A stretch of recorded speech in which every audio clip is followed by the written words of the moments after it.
So good afternoon, everyone, and welcome to the Integrated Care Committee Roundtable from MOPA.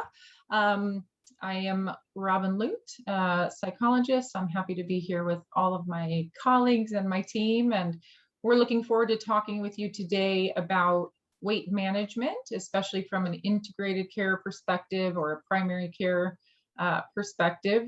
So last month, if you were able to tune into our webinar, we spoke a bit about disordered eating, not eating disorders per se, but we compared and contrasted some of the things that those have in common. So just wanted to note that while weight management may seem like it will follow pretty strongly along the same path as disordered eating, they're actually quite different topics, and we'll be talking about many different angles today. So hopefully, even if you saw that one, you'll have time to go ahead and tune into this one, because we have some additional guests and speakers, and we have some new ways of thinking about things, given that some statistics say about 68% of our population at this point is overweight or obese in terms of the medical words or definitions. We thought it was definitely worth addressing this topic. While there may be some overlap in terms of patterns of disordered eating, we're not talking about weight management specifically from that perspective, although of course we all know some things are going to overlap in terms of emotions, health, that sort of thing. So just very glad that you're here and look forward to spending an hour with everyone. Thanks, Robin. I am Chelsea Gillum. I am Assistant Director at Burrell Behavioral Health. Happy to be one of the panelists today. Just a reminder that this is a discussion, not a seminar. So you turn your video on and off and as you please. And also you could submit thoughts through the question and answer format in the chat if that's what you'd like. This is being recorded and it is uploaded to a MOPA YouTube page later. So I just want you to be aware that what you say is being recorded. So happy to be here today, and I'm having some internet trouble. So if I drop off, I'll be back. Michaela. Hey everyone, Michaela Muehlbach. I oversee outpatient therapy and BHC services at Compass Health. I am super thrilled to be here today. This is an ancillary passion topic for me, and looking forward to the questions and discussion that we have for everybody.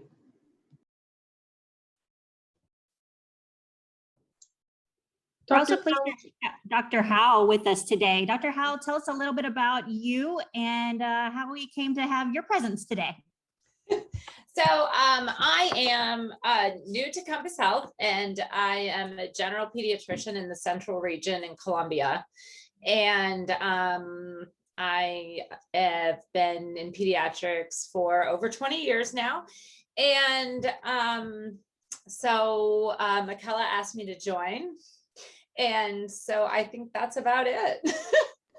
Yeah, and I want everybody to know how willing Dr. Howe was. She was like, absolutely, I'll do this. And then she's like, who's this again? My contacts got deleted. So yeah.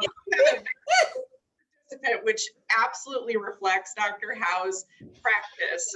Dr. Howe leans in and absolutely meets patients where they're at, and has a really long history of working with a lot of diverse patients, and will do whatever it takes to make sure the patients get taken care of. So I couldn't have thought of a better person to have on our panel.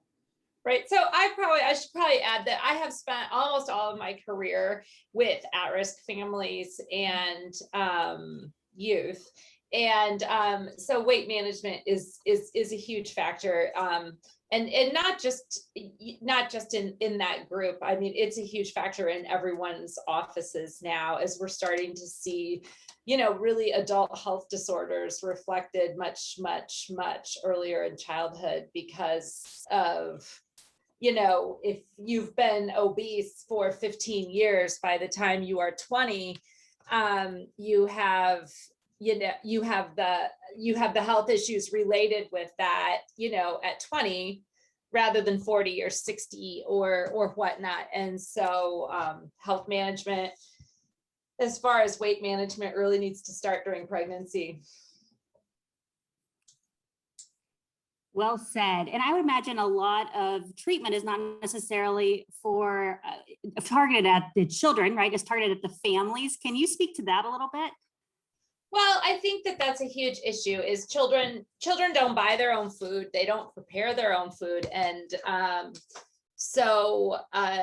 you know, you cannot treat a child isolated from a family for weight management issues. You know, there are a couple of actually very well put together weight management programs around the state that are medically driven, and they have all the components. They have dietitians to teach you what to eat and how much to eat and everything else. But if you can't put together the family component, and the child's the only one that's expected to do this in the house and develop a better, healthier relationship with food, is just not going to happen. And so I think one of the biggest driving factors is how do you incorporate it into the family, especially for exercise.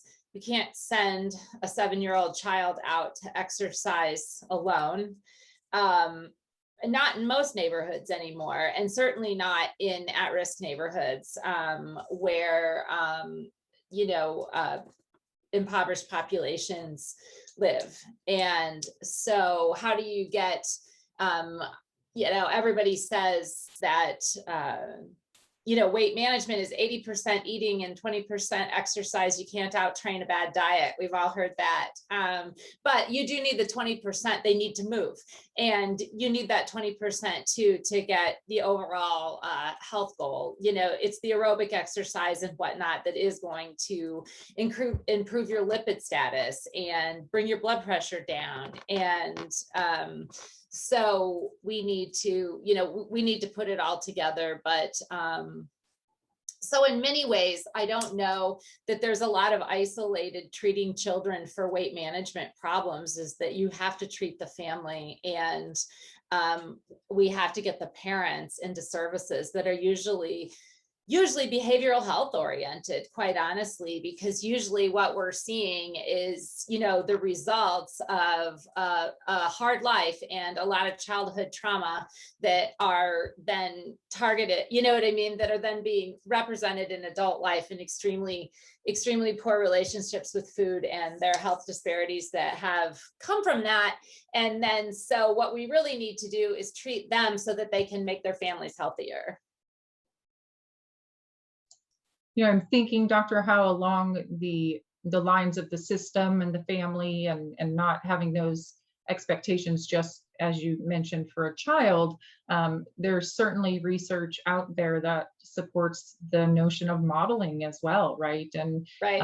Some recent preliminary research that I was looking at, just measuring parental consumption of sugary beverages, how we want to define sugary beverages, that is directly correlated to what children will consume. They will make choices similar to what they've seen and what has been modeled for them. And I would extrapolate and quote assume that that is true for the exercise piece, the 20% piece. That it's my experience that most kids that are morbidly obese, that the bulk of their extra calories are coming from what they're drinking. They're coming from what they're drinking, and that includes cow's milk. It seems like it could be such an easy quote change to make, and yet we all know, thinking about cultures, you know, whether it's a broader culture or just a family culture, that those patterns can be fairly intractable, right? And they are. And, you know, I mean, kids, I have kids that you talk to that are like 6, 7, 8 that are drinking 50 ounces of cow's milk a day. That's, I mean, you know what, you know, you look, and so a lot of it has to do with teaching. And, you know, I basically tell people, so milk is Kool-Aid with protein, and nobody has, children in the first world that eat processed food don't have a calcium deficit. They don't. You know, all processed foods are fortified with calcium. You know, all your cereals, all your everything. And so, you know, that it's hard, but you have to start that as the fact that it's never appropriate for a human being to drink more than 12 ounces of milk a day. So if your kid wants to drink milk 4 times a day, they can have 3-ounce servings, get them a small cup. And that whole milk should not be taught at all across the board anymore, that children should be introduced to 2% milk from when they come off breast milk or formula. And so it starts right there. And if you don't get a hold of it right there, and, you know, everybody knows the nightmare, you know, it's the nightmare patient, right? That this Mountain Dew in the baby bottle and, you know, like, but parents consume enormous amounts of soda. And, you know, as I tell people, and, you know, they come in and they say, it's the soda. He drank 12 sodas, 12 cans of soda yesterday while I was at work. And if you have to get it out of the house, but it's there for them and they don't have any intention of changing, you know, their own behaviors. And so it becomes, do as I say.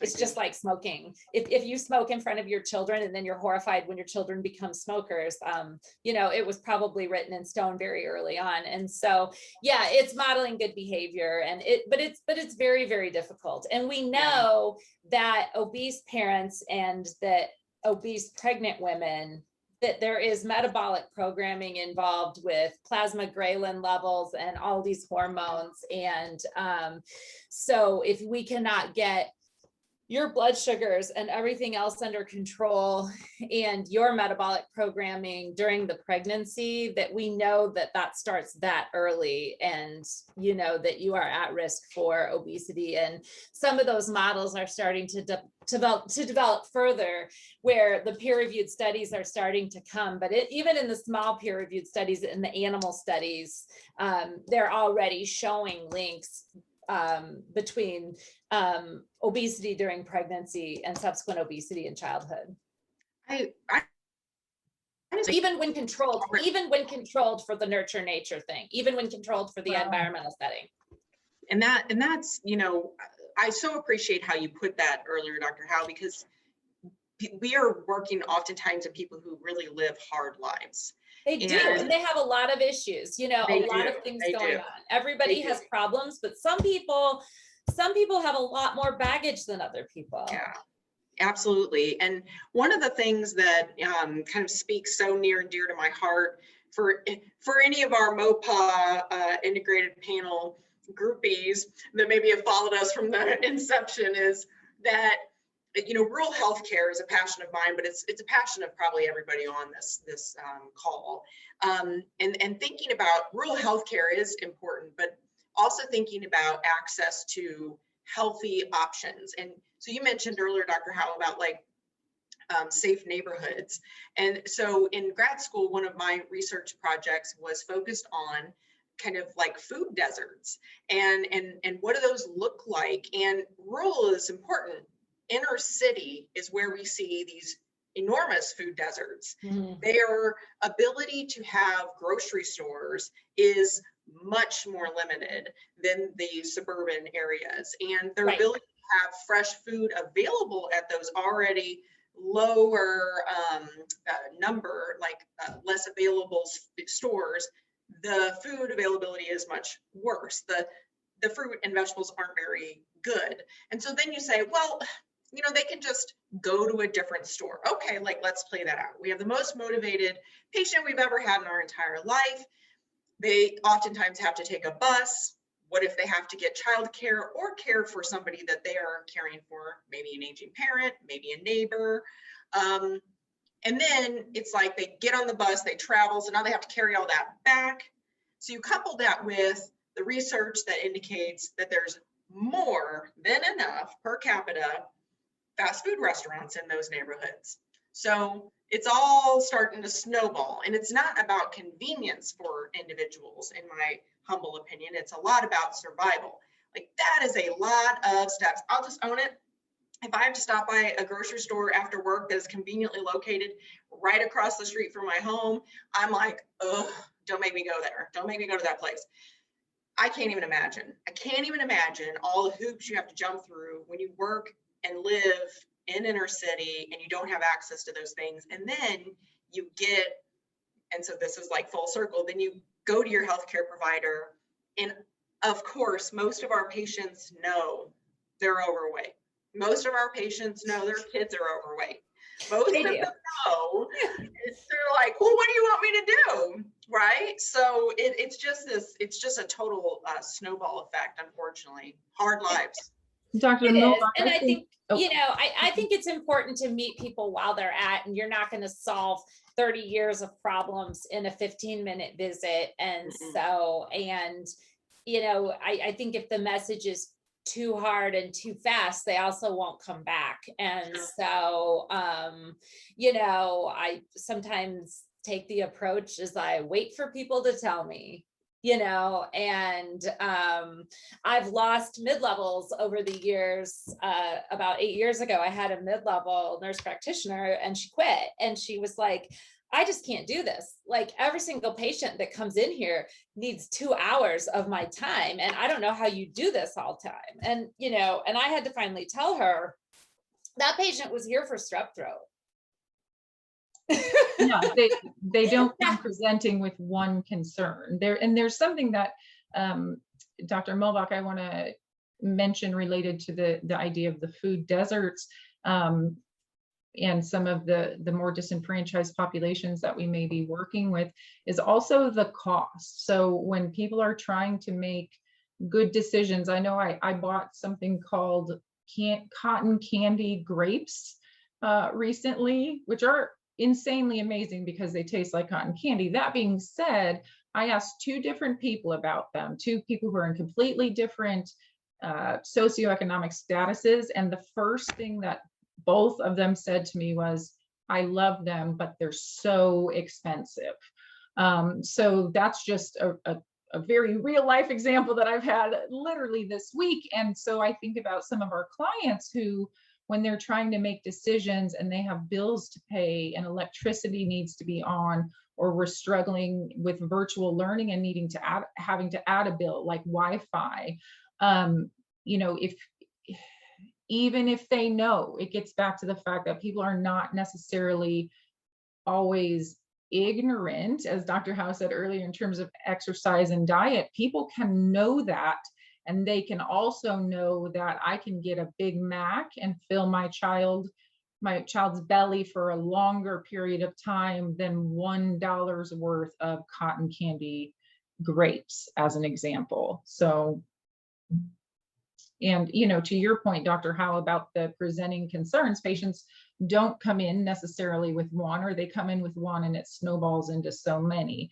Right. There is some research that suggests that, just like with some like smoking cessation, that physicians, BHCs can throw this topic out very briefly. And I know it's like, well, we're doing 17 other topics very briefly. So how and when do we prioritize it? How do we make a decision as to say, not using medical terms, because we've learned that that can turn many patients off. If you say you're overweight or you're obese, the phrasing matters a lot. That, or even using BMI, that phrasing can matter a lot. And so saying something along the lines of, you know, you are this weight, I feel like you could benefit from being just a little bit, you know, weigh a little bit less. Are you interested in learning about weight management or gathering support for that? And sometimes just that simple throwing it out there, you'll get the people who are interested. You'll get a lot of people who aren't, of course, and who aren't ready, and maybe on their hierarchy of needs, it doesn't feel that important to them, or as important as some other things. The other thing that I find really useful is to actually print their growth charts and hand them to them. Can you say more about that? Okay, so and the medical records are great for this. Electronic medical records like generate you this growth chart that plots you on the WHO growth chart, right? And so you can plot weight, height, and then weight for height, which under 3 is weight for height, above 3 is BMI. And so, you know, you can take that BMI growth chart and hand it to the parent and say, here is the 90th percentile. Here is your child. And most parents are like, oh my stars, I had no idea that we were that far out of whack, you know, because remember that at school, we no longer have one obese child in the class. Like, I'm 50 years old, you know, there was 2 obese children at school when I was in elementary school. And now there are like 3 kids in the class that have normal body weights. It's very, very different, right? And so there are many parents that don't understand what a 6-year-old should look like.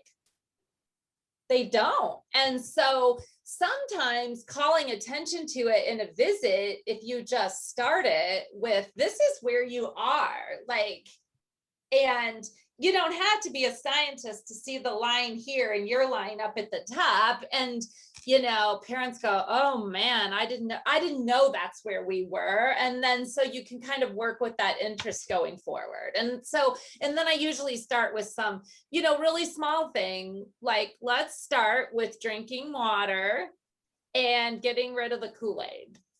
And they go, okay, like, you know, not let's overhaul your kitchen, let's throw all your food away, let's switch you over to like half your plate being vegetables. Let's start with one thing, you know. And so it's because it's overwhelming, and especially if you're food insecure and you don't have money to replace everything in your cabinet, the reality of it is you're going to eat what's there before you buy new. Absolutely. I know we were talking about that, we're speculating these are typically developing children, and I'm curious too, how do physical disabilities and developmental disabilities, sensory issues, and those types of things play into your care in a pediatric clinic when you're talking about weight management? Well, sensory issues are huge. So if you have children on the, like, you have a child that's, you know, fairly far down the autism spectrum, and like, it's very normal to have an autistic child who is very high functioning, interacts fairly normally with the world, that only eats brown things.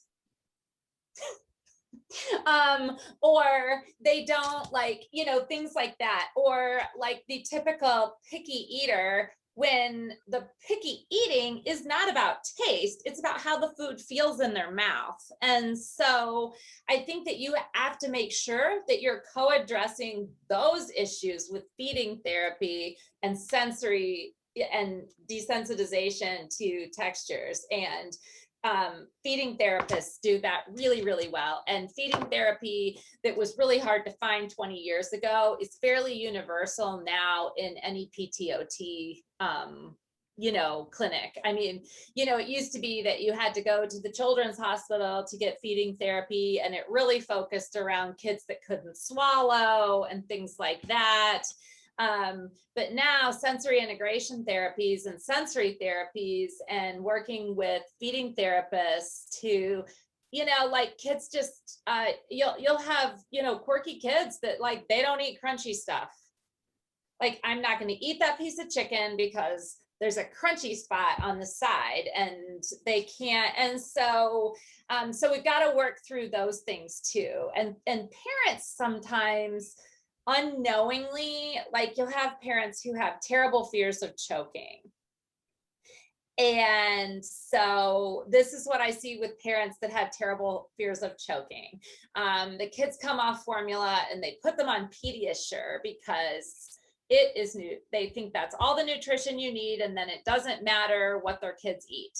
But Pediasure is an entirely sucrose-based product. It is a sugar-based product, right? And so it does have, you know, it does have protein in it. It does have basically a multivitamin in it, but you're going down that same metabolic pathway, and your kid is never going to be hungry and is never going to eat regular food if we're living on 5 cans of Pediasure a day. And you know what I mean? And then their weight just starts to climb because they're eating usually the few carb-based foods that they will eat from a sensory standpoint. And then, you know, chicken nuggets, because they're brown and they're soft, right? And like, there's something like genetic about being a small person and eating chicken nuggets. There's not a kid that will turn one down. And so anyway, and they're cheap. And so sensory integration, parental fear of choking, and I think we need to do better as a regulatory body to look at the nutritional supplements on the shelf for children, and, you know, and what the calorie base to them is. I love that we're talking about this, because you hit on some things early on, and I think it's becoming more and more apparent too, is like, there is only so much that a pediatrician can do in a room in an amount of time.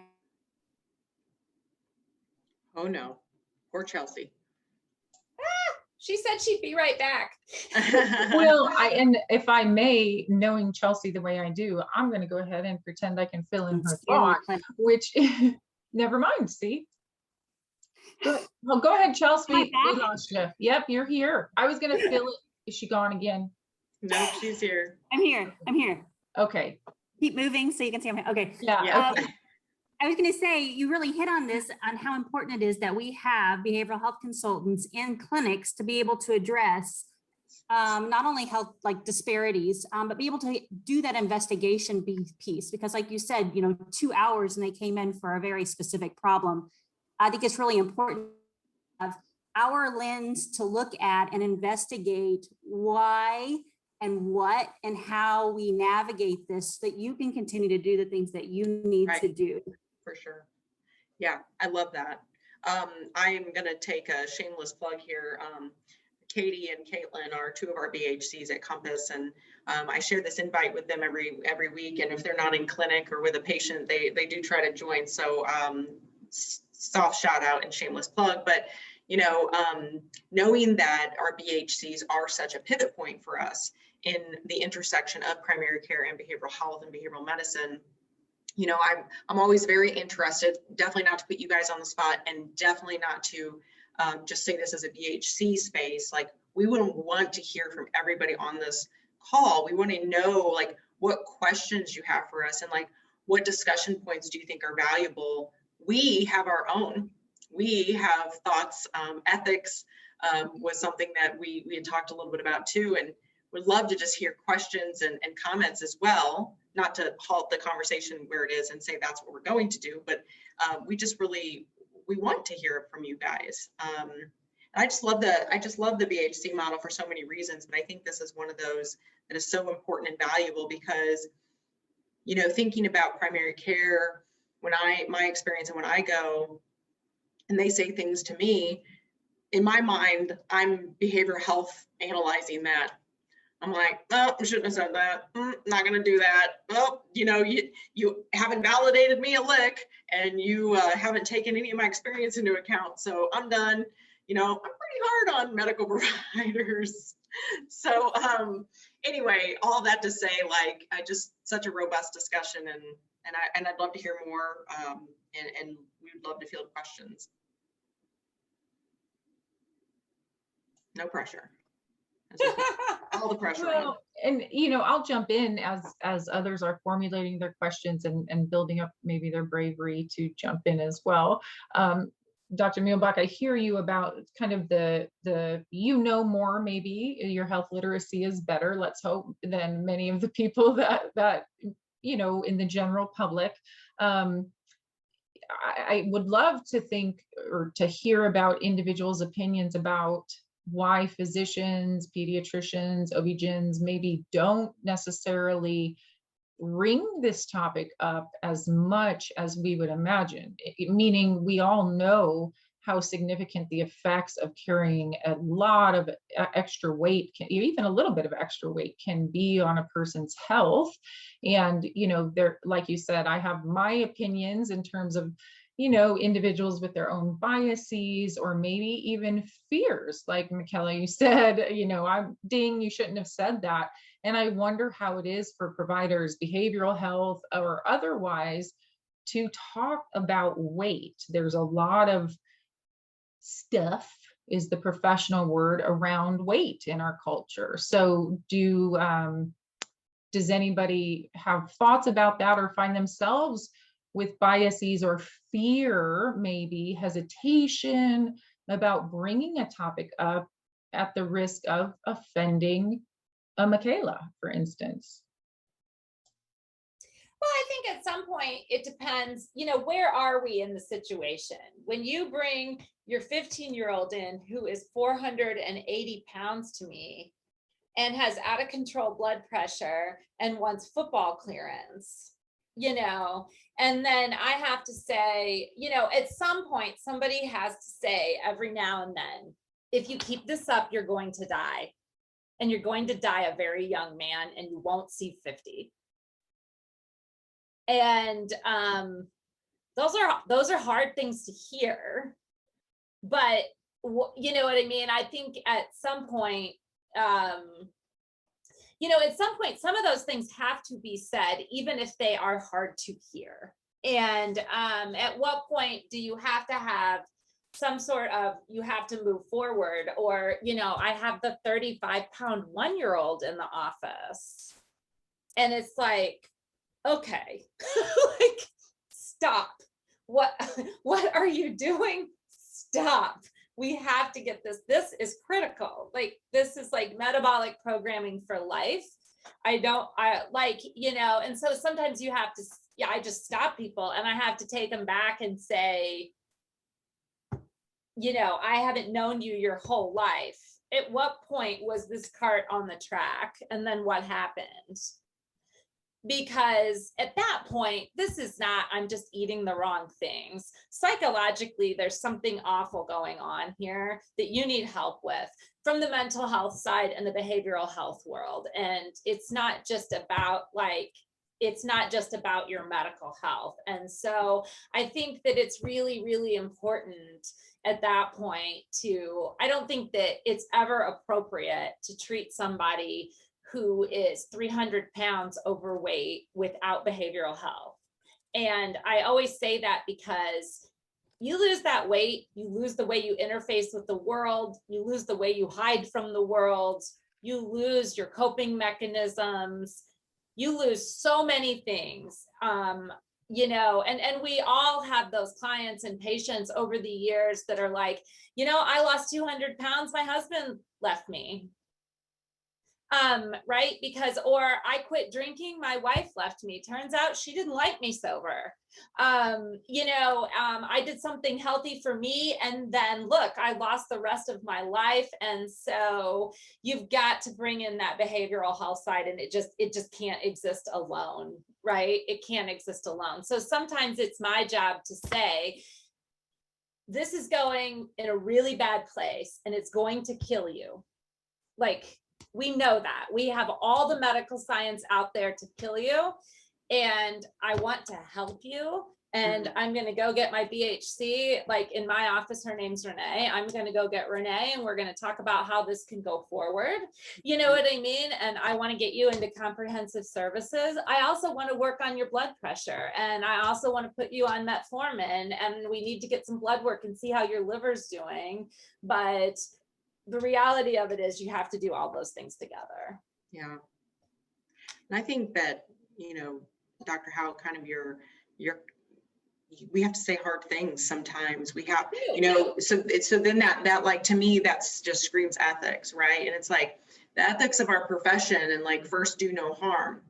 And so not saying something is complicit in that harm, and not kind of using our expertise to drive that treatment in the space that we perceive, in conjunction with the patient and their input and our team, of course. That it goes without saying, and I'll say it anyway.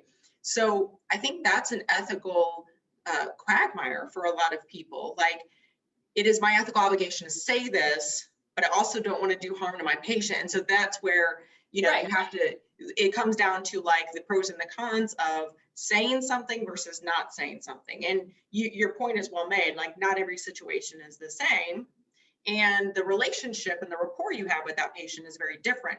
Maybe as a new provider, Dr. Howe, to our system, maybe Renee has an established relationship with that patient. And you come out and you say to Renee, I haven't developed that rapport, which shocks me that you wouldn't be able to, because you can build rapport with a tree. But, you know, it's like, I haven't built rapport with this patient yet. Walk alongside me and help me have this conversation with this patient. Well, but I also think that, so what I see happen in a lot of offices though, is I see the medical provider wimp out on the whole conversation and send the BHC in there to have some, go talk about some really bad stuff. I don't want them to dislike me. You know what I mean? That's not okay either. So, because then it comes across to the patient that like, my BHC is concerned about them, and I didn't really mention it while I was in the room. So it has to be a team approach. They have to, do you know what I mean? So like, it's like, you can't let either side off the hook. Do you know what I mean? Like, absolutely. And, you know, there is actually some research that suggests that clients or patients prefer to hear this or get treatment from primary care, from their doctor, rather than an outside referral, let's say, to a dietitian. And right. that's just some research. I'm sure there's research that contradicts that as well. However, what you're speaking about, I think, because you're right there with the BHC and you want to be a unified treatment team, right? You want to be sending the same messages, even if you as the medical provider don't have the same time. We've also seen that, you know, individuals, when it comes to weight loss, everybody, I won't say everybody, huge amounts of people percentage wise know what we talked about before, that I need to exercise more and eat differently. However, if it were just that easy, if it was just that easy, people right, would do it. And so there's a space for personalizing a plan where individuals feel like this fits my lifestyle, or this takes into the consideration the fact that culturally eating is, you know, there's several cultures out push to eat and eat more, or whatever that may be. It's wrapped up in the culture. And so being able to take somebody and take the time to really assess and advise and agree and use our 5 A's to say, what is going to work for this particular person? And I think going along with that is the difficulties that many individuals who are struggling with their weight experience when they do try to start something like exercise, right? So you get into that, I'm starting to move my body and I hurt, right? Moving my body hurt. I'm taking a walk and there's so much additional pressure on my skeletal system that now my knee hurts, right? So how do we keep encouraging people, you know, as behavioral health consultants as well, adjusting, saying, well, you started out at, you know, a 45-minute walk. Let's scale that back. Let's make this realistic for you. Well, I think appropriate exercise for them. Like, I have not met like a woman my age yet who the first stop on their exercise journey, no matter what anybody says, should be CrossFit. You know, the only thing that is going to happen there is an orthopedist is going to get rich. And so, you know, it's like, let's start with reasonable exercise. Like, you're right, you can't do an hour of CrossFit. You can't, like, you know, that's completely inappropriate for somebody who's like really needs to start with walking for 20 minutes. And right. And then they have a failure experience as well, right? They're not making smart goals that, and I don't mean to interrupt, I'm just so attainable goals that can be achieved have to be like I always say, like, one thing at a time. You know, you didn't gain 100 pounds in a month and you're not going to be 100 pounds thinner at the end of the month. Like, so let's talk about how we move in, you know, in small steps to, you know, to fix your health. I had seen, Chuck, I had seen your question in the chat and I asked if you might speak a little bit more to that. I'm not certain I fully understand the question. I have several thoughts right off the cuff, but I need to know which rabbit hole to go down. And you're on mute, just to let you know. Chuck, you're on mute. Sorry. All right, just repeat everything you said. I'm sure it was there we go. There okay. you go. Yeah, what I was curious about was what steps, if any, that people went through when delivering bad news. Because, part of what I heard earlier that I really, really 100% agreed with is I've certainly had people come to me and say, well, I've given this good advice and they're not listening to me. What's going on? And in almost every single case, they're not really joined with the person. There's no alliance there. Right. And it's sort of like, why don't you go back and work on that a little bit? And then, because I would rather hear, I want to hear news of this sort from somebody who I trust and who I think likes me. Absolutely. And and I was wondering how that's people like- set that up. Yeah. So, I usually start with, what are your concerns about where you are? Like, do you have concerns? Because, right, does the patient have concerns? Do they have something in mind that they already want to start with? Like, so the reality of it is, especially in adult patients who are very far down the morbidities caused by either a lifetime of poor health choices, be it obesity, smoking, and so now they have diabetes, blood pressure problems, they have high blood, they have, their cholesterol's too high. And so, and then, you have to develop, I agree with you, go through the steps, more like, let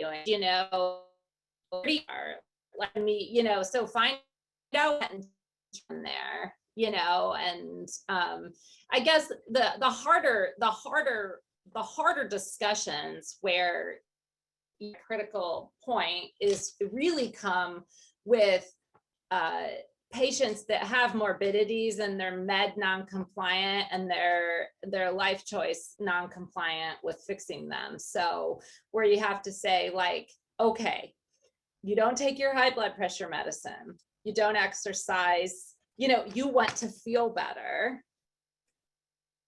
Well, and feeling better along with that, there can really be that idea of finding, taking the time through maybe an integrated provider to find out what is valued, right? Right. So what do you want to do? Do you want to be able to want to be walk a beauty trail with your grandchildren? Exactly. See your kids walk down the aisle. What is it that you want to do, and how do we get you there?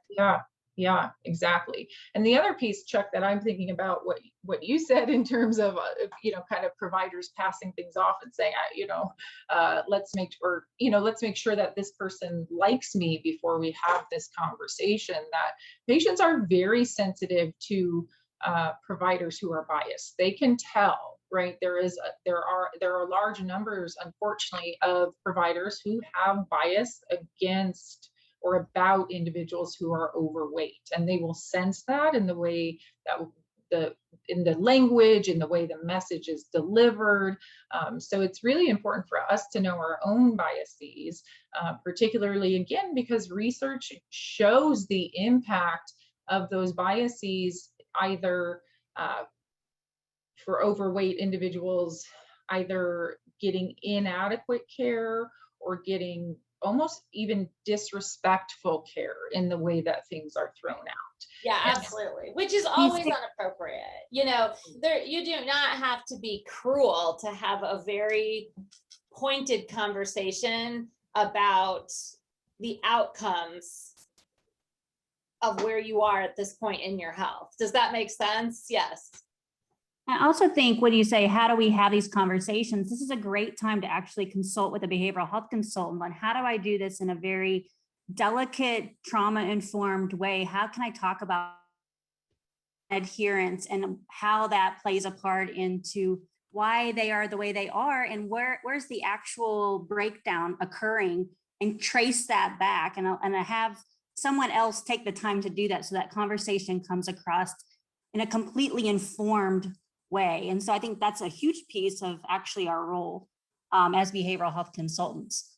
And I also want to make sure that before we end this today, that we're also giving some really concrete steps on how we actually do this in practice. To it, I think it's important. And if I cut out here, I'll be back. But but we are not dietitians. And oftentimes it feels like we have to work in that space and it feels really uncomfortable. And so I think it's important for behavioral health consultants to remember that we are just taking the advice that's been handed down from the physician, from the dietitian that's involved, and we're helping implement that and clear away the barriers that exist for those things to be implemented. We don't have to be a dietitian, and we don't have to feel like we understand all of that. I mean, all of us are also probably personally having our own issues with our diets and whatnot. We don't have to be an expert to be able to be good behavioral health consultants. Some of the things that we do is implement a food diary. That's a very easy way for the patient to become educated, and it doesn't create a lot of defensiveness because we're simply tracking. And a lot of times they'll say, it's not what I'm eating. I say, it may not be. Let's track your food so that they will hear that and take that off the table and we can move forward, because they often feel like they're not heard and they're trying to say it's not my food. Sometimes they discover that it is through that process, but they do it because they feel like I can remove this off the table and I can have a different discussion with my physician. And so I think that's a great way to go about that. We also do behavioral goal setting. So setting those small achievable goals. Dr. Howe hit on that. Like, what's the one thing that we can make a small change? Maybe it's the size of the plate that we're eating on. Maybe it's the drinking the soda, eating out. How many calories are you actually drinking? You hit on that as well. Do I eat at my desk? Don't take change to work with you because you usually eat out the vending machine. So now we don't take it in our pockets with us. There's very small changes that we can make and help them make that can actually make drastic changes on their health. We can develop a resolution to the barriers as they actually occur. We can collaborate about and identify specific eating behaviors to change. Don't finish your child's plate after you eat dinner. We often do that. Let me just finish this off. There's a little bit of macaroni and cheese on here. Small things like that you will discover when you're sitting with a patient talking specifically about their barriers. Introducing stimulus control procedures, eating only in one place, keeping serving dishes off of the table, taking a drink between each bite, not multitasking while you're eating so that you're actually mindfully eating. What is mindful eating? Let's practice that in here. I've had people bring in food and we ate together and we talked about mindful eating and did that process together. Can we use motivational interviewing to figure out where their readiness to change is? Because if they're not in readiness to change and we're sitting here trying to make all these changes, it's not going to work. And so maybe we start with motivational interviewing. Maybe we're really jumping the gun here. And then acceptance and commitment therapy, where we promote lifestyle changes like eating and physical activity. There's has to be a multidisciplinary team approach. Dietary therapy, physical activity, behavior therapy, all three of those combined is ideal. Pharmacotherapy, and then eventually possibly weight loss surgery. All those things can be a multidisciplinary team approach and they can all be benefited. So I want to make sure we get that in as well. Love it. I got to say, like, what a parallel process. And what I mean by that is, you know, this conversation, this discussion has been just like I'm just so enriched by it. And I just love having these dialogues and, you know, nerding out, as we say, so to speak. And this happens so often in our treatment with patients, right? Like before we know it, the session, we've been in with them for 20 or 25 minutes, and all of a sudden you're like, oh my word, we haven't done a thing. Like, we've said a lot of things, we've done a lot of things, and all these things are great. And so, like, Chelsea, I loved that anchoring of like, we are going to have that experience with patients. We've all had that experience with patients. And how do we okay, let's pull it in and let's anchor and let's say all of this is important. And what is the one thing we're going to focus on? And what is the one thing you really need me to understand about this situation? And, you know, when we turn it on that head and say to a patient, what's the one thing you need me to understand about you? Like, most of them are like, whoa, I don't think I've ever been asked that question before. So, and to be fair, the landscape of primary care and physical health care is shifting so drastically in a direction of team approach, of behavioral medicine is so important and vital because it helps support what the physical health providers are trying to accomplish. And isn't that a huge part of what our role is as a BHC? Well, and I think that's a really important point, Michaela, because the reality is when you look at the psychological predictors of health over the lifetime, And you go back and look at, Kaiser's studies on, childhood traumas and whatnot from the 80s. And they've done follow-up studies on those. So the really interesting thing about those studies is that we now have like 40 years, on some of those follow-up studies, that almost everything in an adult medicine practice is a result of behavioral health trauma, right? I mean, we know that if your ACEs score is above, if it's above 6, basically, we can tell you, we actually have data that show you're gonna have hypertension, obesity, type 2 diabetes, and heart disease, And so now we also know that genetics influence that to some extent, and then plus or minus add drugs and alcohol in there and self-coping mechanisms that damage your health even more. Aside from like, I have a sinus infection, I got influenza and have pneumonia, I blew my knee out, aside from those complaints, almost everything that we deal with in medicine in the adult population is a result of trauma. And so there is no way that you are ever going to be able to deal with it without the behavioral health side or adequately treat it. We are closing in on like 6 minutes. It's a great conversation. I also just want to create some space for anybody who's also listening that has anything else they'd like to say or ask.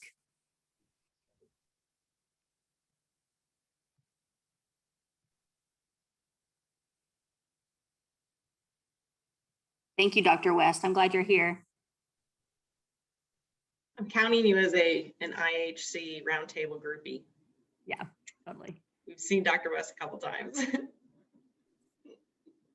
I appreciate it. I really enjoyed listening today. I don't have a whole lot to add or anything from my perspective, but it's been really instructive, I think. And I think one of the... On July 17th. So... And I think that one of the comments that kind of stuck with me is that for our children, it begins, their fight against weight loss begins in pregnancy. And I thought it was a really important comment, but I also, I can see that being very disheartening to parents. And so I appreciated kind of as we kept going, all of the, behavioral, the very small steps that parents can take, and letting them know that it's not a lost cause just because they are starting a little later. Absolutely.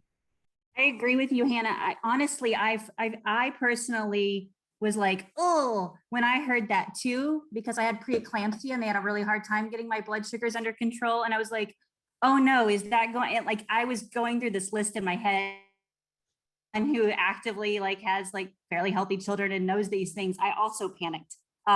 So yeah, I can see where you're coming from and that it could have that impact. You guys know, my daughter is almost 10 months old. And so I'm just like, oh. No, I can tell you that I have, I gained 100 pounds with my first baby.